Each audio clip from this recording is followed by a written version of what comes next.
office. Is there a way to get Oh, you forgot this one. No, it's this is the live stream. Okay, thanks. 30 seconds left. That I can go. Just experimental. That's what we've been doing. It's been Is this the low-tech way to live stream? Oh, 2 years. Right. Yeah, okay. Yeah, nice. Oh, thanks. Oh, they stopped the talk. Okay, so I'm on it. Yeah. I gotta have it run almost a full hour. You can. If you want, Yeah. stop it early. I'll spend an hour. That's fine. So Brian, it's live now? Yeah. Okay, so the Ian has to go first. Max, you know, we're gonna have to share your little video because these guys are live streaming. Oh, yeah, yeah. I'm just gonna find you some. Okay, I'm gonna look it go up. find you some video. That's pretty fun.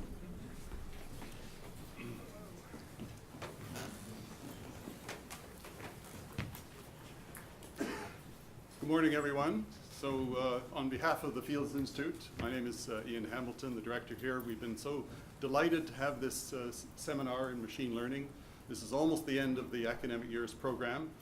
So I thought it would be timely just to come in and say how pleased we are with the whole project, and also to congratulate Tommy, Jordan, Richard, Professor Hinton on the launch of the Vector Institute, which is, of course, a fantastic development.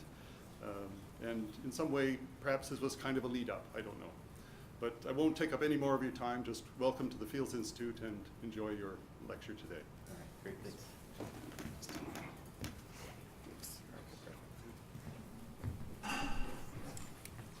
It'd be good if everybody thanked the Fields Institute, actually. I think it's been a great place to have this. And we're looking forward, we're trying to do the same thing again next year. So we should thank the Fields.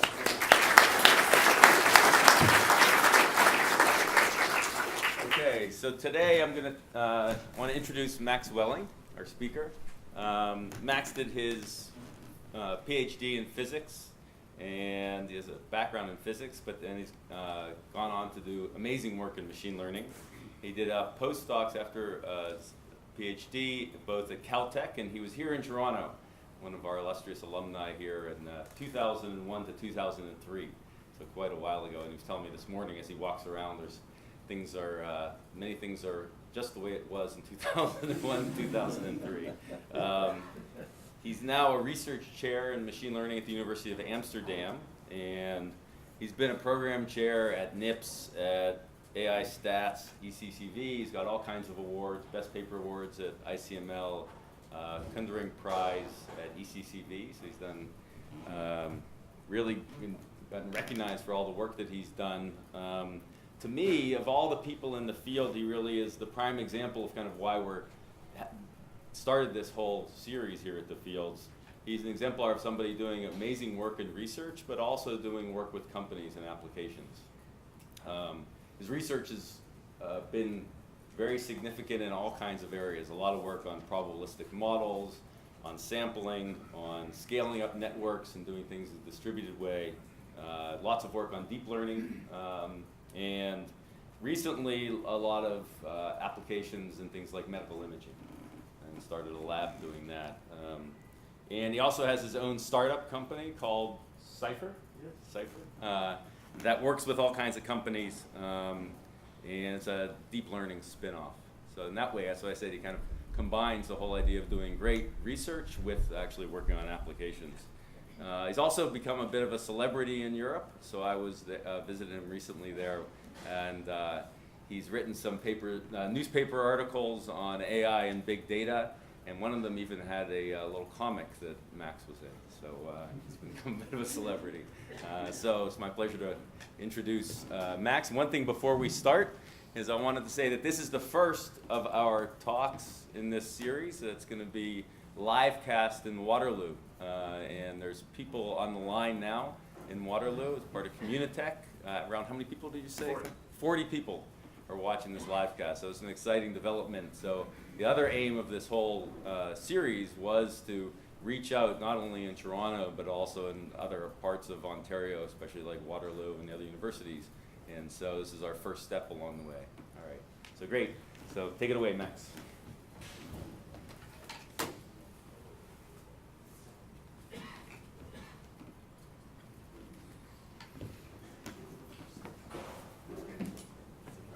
you very much, Rich, for the.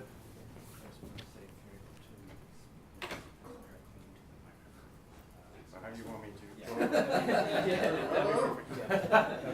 I hope I could just speak like this. Thank you very much, Rich, for hosting me here. I'm going to be here for a week. It's super exciting for me to be back here. I have many old memories navigating the corridors here, and so it's very interesting to me. Also, I want to say in Europe, I'm not all that much of a celebrity. It's much like in the land of the blind, the one-eyed is king. Actually, I'm very impressed by everything that's happening in Canada. The things here are definitely on a different scale than the thing that we do in Europe, and I hope that in Europe we can sort of start to match whatever you're doing here. Canada, for me, in many ways, is a big example, and I think you should be very proud of what's happening in this region. I wanted to also say there is two things that Rich didn't mention, which is one is two labs. One is the Qualcomm lab, which is 10 PhD students, and this is a Bosch lab, Delta lab, that we opened very recently, again with 10 PhD students and postdocs, all doing research in deep learning related areas. So this is what the Netherlands looks like today. It happens to be King's Day. And it's really fantastic. Everybody's going out. This is Amsterdam. People on the canal with boats. Everybody's dressed up orange. So if you want to visit Amsterdam one day, today is a really good day to be there.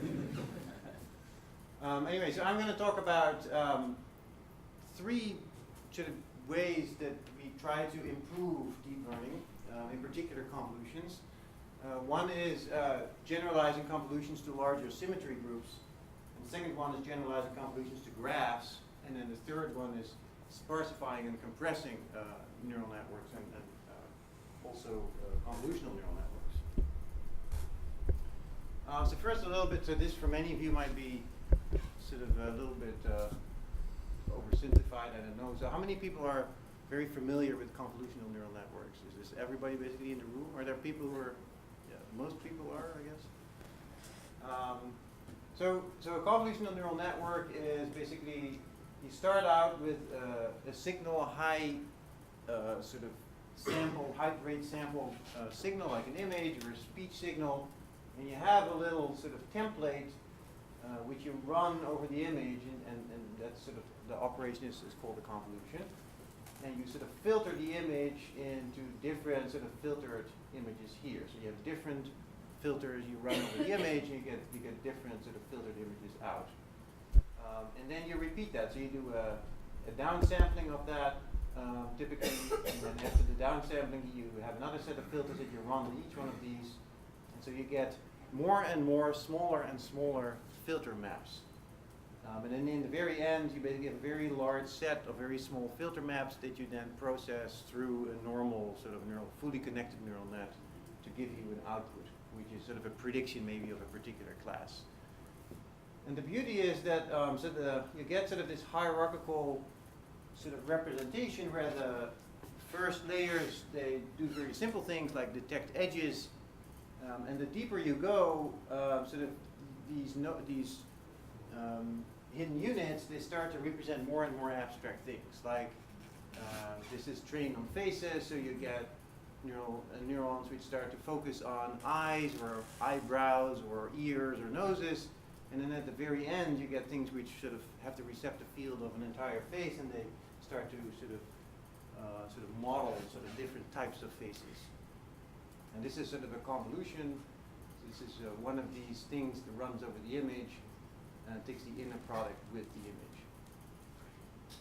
Now, before I start, talking about my own work, I just wanted to give you a little bit of background on what has been happening recently in this field, and it's just this year. So this is just 2017, and I'm just going to show you three results of three groups where people used convolutional neural networks to really improve on the state of the art in medical imaging. And the medical imaging, I'm starting a sort of small group in medical imaging as well.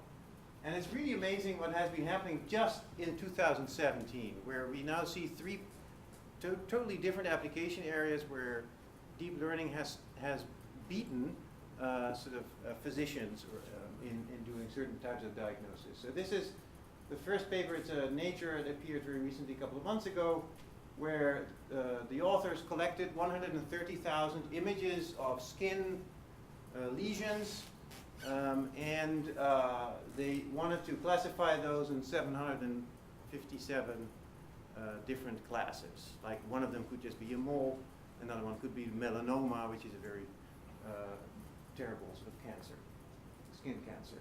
And so the results were plotted like this. So here we have specificity, sensitivity plotted out.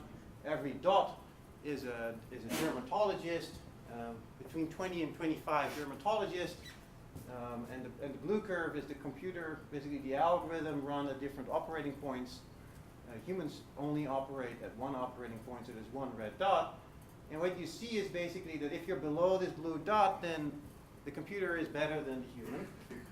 And these were tested quite rigorously, so I believe these results. And what you see is that for certain things like detecting melanoma or carcinoma, you see that there's very few dermatologists which actually perform better than the algorithm, and in particular the average performance is way below the algorithm.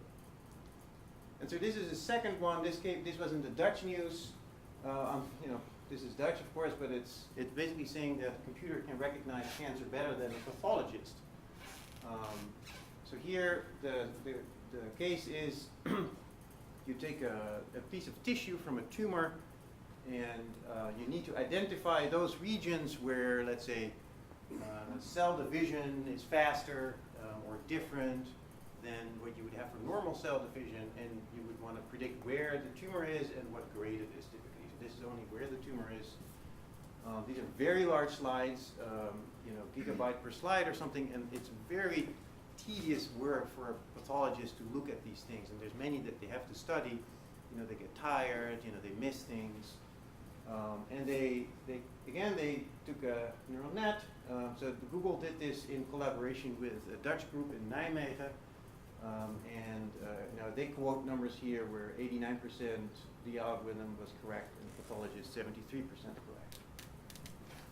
And here's a third one, which is retinopathy. Also, it's all 2017, by the way. It's really recent stuff, where you take an image of your retina, and then again you look for lesions or irregularities in the retina, and you find certain places where this is happening, and then you can predict whether this person has diabetes 2, I think, disease, and is in danger of becoming blind.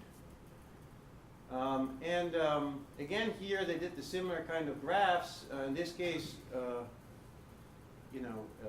dots are the doctors again, and the lines is the algorithm. So I think here actually ground truth comes from humans. So it's very hard to beat humans because the labels are directly coming from humans for the pathology case, and the dermatology case, it came from alternative sources.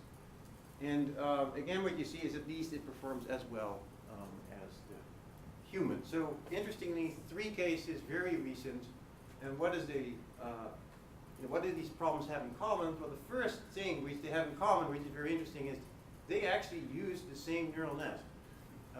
So these neural nets this neural net Inception v3 is trained by Google on your images. You upload from your vacation and your family and stuff. And that's the basis for all of these 3 algorithms. Of course, they get fine-tuned. So this is sort of the starting point. And then based on the particular data set, they get fine-tuned to improve on this particular task. Now, that to me is very interesting because it means that there is an enormous amount of transfer that you can do between these different tasks. The other thing which is interesting about these 3 tasks actually is that you could have rotated the image and you would sort of have had another valid image to use. And people, I'm sure they did that. They do data augmentation, so they augment the data in various ways. But this is one way to augment your data set with simply rotating the image and then pushing it as an additional data point through the neural nets, an additional data point. So this is one example where sort of this is work with Taco Cohen. So he's been the driving force between this project. A very talented student, actually worked with Jeff as well. So the idea is here: how can we improve these CNNs by exploiting these symmetries better? Right. So is the best we can do just rotating the image and then using it as an additional data point, or can we do better? And here the idea is to think a little bit about what makes convolutional neural nets so effective. Well, the first thing is this idea of weight sharing, where you're not interested in necessarily where something is, but you're trying to find something irrespective of where it is. You're trying to find what is in the image. And so you're basically shifting a particular template and you're searching everywhere in the image. So you can think of that as sort of a translation invariance. It's a symmetry. And you only use very few weights, which are the weights of that one particular template, and not have a set of weights which is equal to the number of pixels of the image. And the other thing which is a bit deeper, I think, is equivariance, which is that if you change something in the image, then the hidden representations of your neural net need to change in predictable ways. And I'll give you a few examples in a minute. And that's sort of an important, I think, principle, this equivariance of these representations relative to symmetry transformations.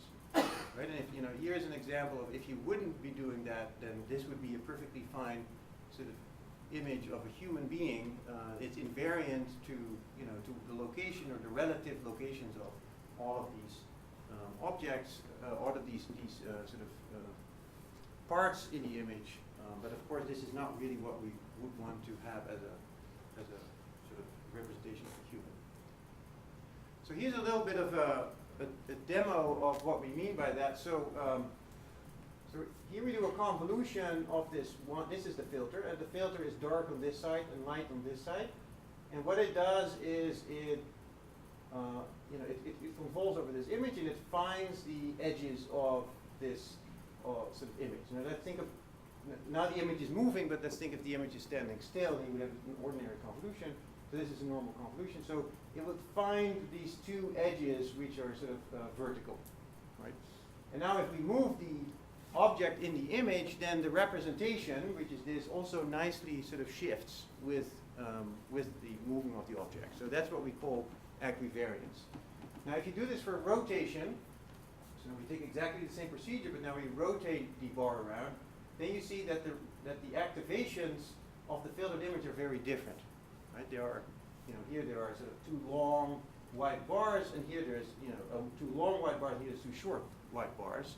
And so if I would want to sort of detect, I want to build a layer on top of this where I want to sort of find sort of this structure, right? Here I could do it with a convolution. I could take sort of some detector that detects these things and then shift it, and I'll find it wherever it is. But like here, I will find it here, but I won't find it here because it's a very different activation. So, and this is sort of a much older sort of video where we see equivariance on sort of ImageNet images. This is from Jan de Koen a long time ago, where here you can see if you translate the image, the activations here, all the filters, they're just translated, but if you rotate it, you see things are changing here, which makes it very difficult for the second layer to latch on to structure, right? Because it's all changing if you're rotating.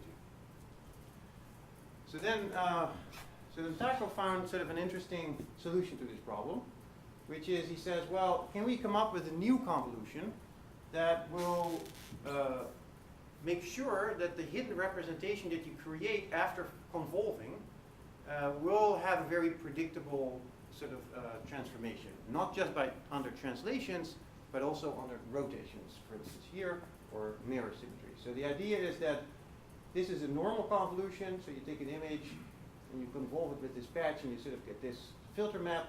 Here you do it 4 times if you want to be equivariant to 4 rotations. So the first one is you sort of filter like this, so you produce this one, and then you rotate it, so here it's rotated, and then you produce this one. So now instead of 1 filter map, we have 4 filter maps.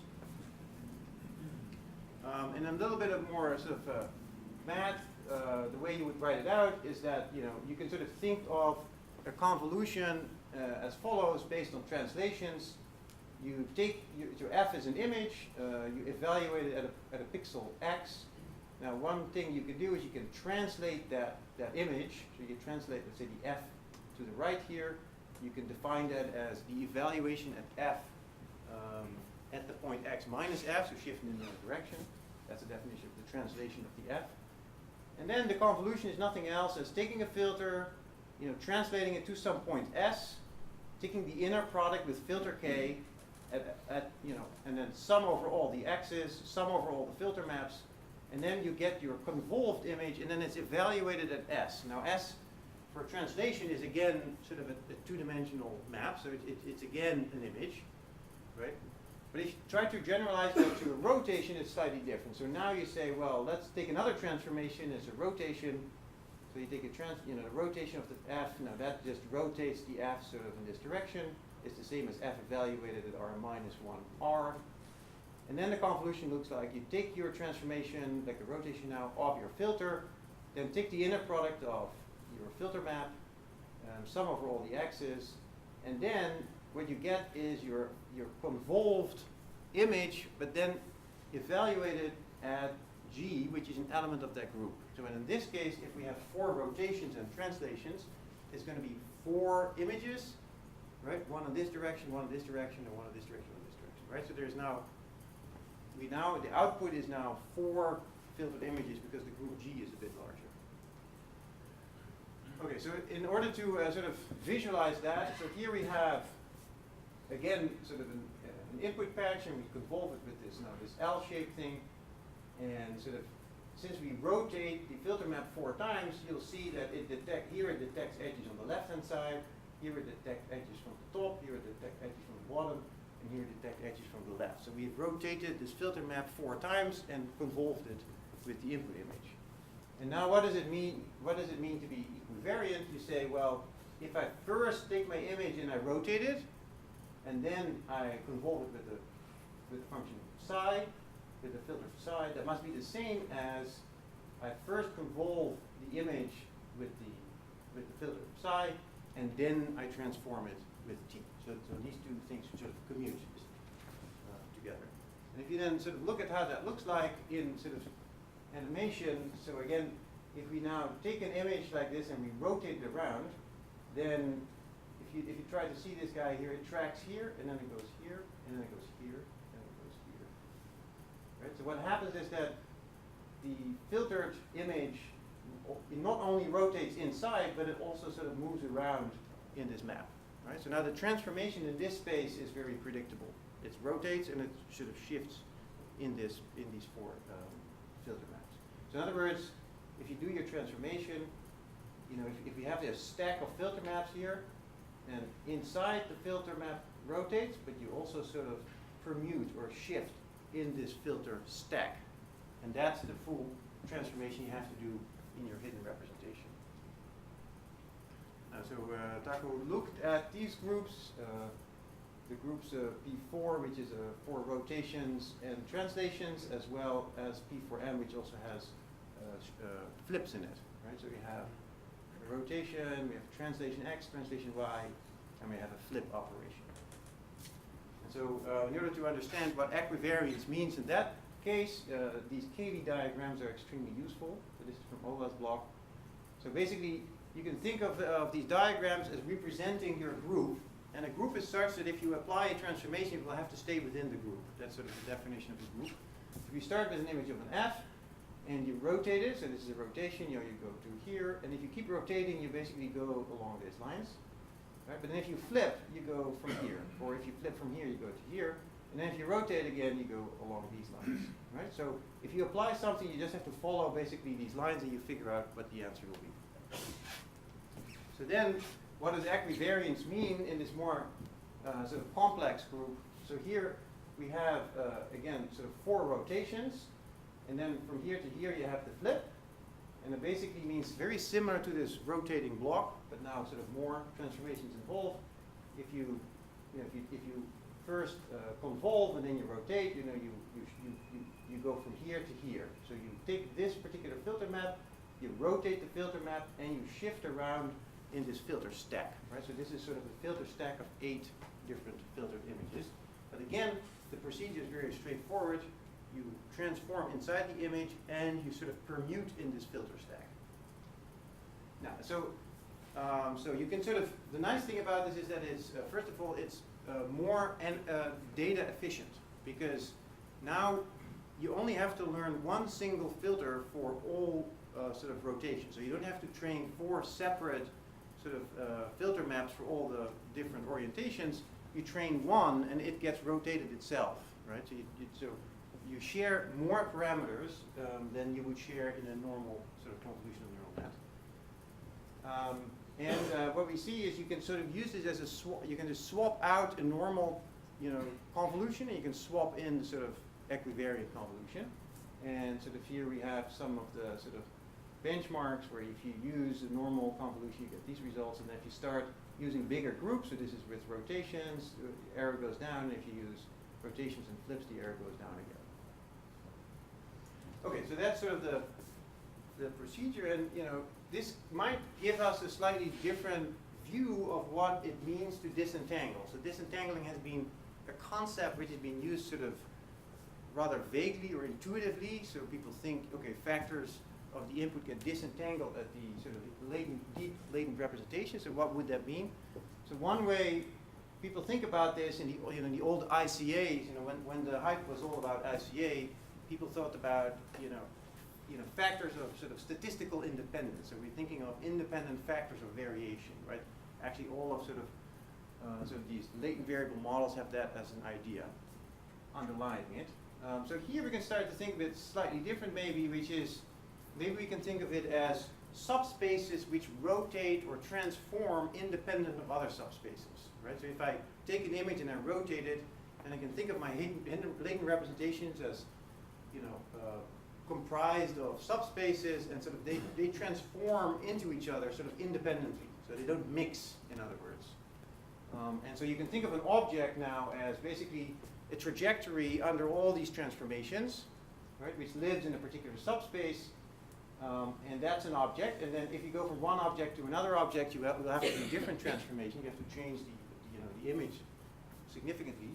And if you do that, you go from here to here in this space. And so in order to do classification, right, you'll have to sort of put a plane here, a hyperplane here, that basically separates these objects, which are now sort of subspaces from these objects. So it's sort of a slightly different view, I think, of what disentangling means. Also, you can even relate these a little bit.